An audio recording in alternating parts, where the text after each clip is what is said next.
ओम शांति। दीदी मनमोहिनी जी द्वारा प्राप्त मधुर शिक्षा। आज दीदी जी समझाते, अगर कोई कहे तुम्हारे में ये कमज़ोरी है तो उसे फ़ौरन मानना चाहिए। बैठकर जिद करना, सिद्ध करना, ये हमारे ब्राह्मण परिवार का नियम नहीं है।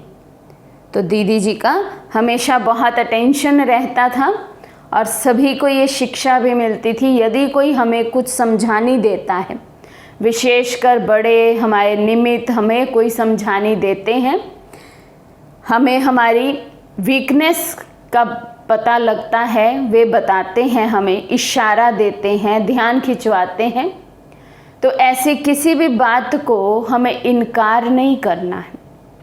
हमें अपने आप को सिद्ध नहीं करना है कि नहीं, आपको ही ऐसा लगता है लेकिन हम में ये कमज़ोरी है नहीं, हम तो बहुत अच्छे हैं।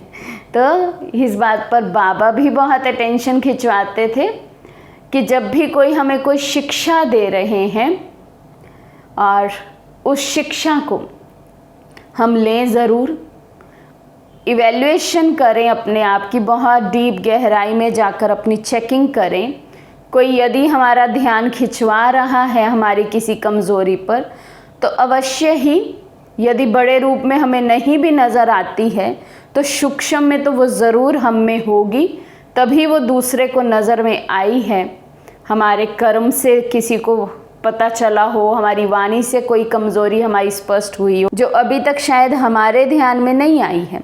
तो इसलिए दीदी का और हमारी प्यारी मीठी मम्मा का भी इस बात पे बहुत अटेंशन रहता था। मम्मा भी ये समझाने सदैव देते थे, यदि आपको कोई शिक्षा दे रहा है, कोई आपका ध्यान खिंचवा रहा है, डायरेक्ट और इनडायरेक्ट, तो वो शिक्षा हमें अवश्य लेनी चाहिए और उसके अनुसार फिर अपने जीवन में, अपने पुरुषार्थ में, अपनी धारणाओं में हमें पॉजिटिव चेंज भी लाना है।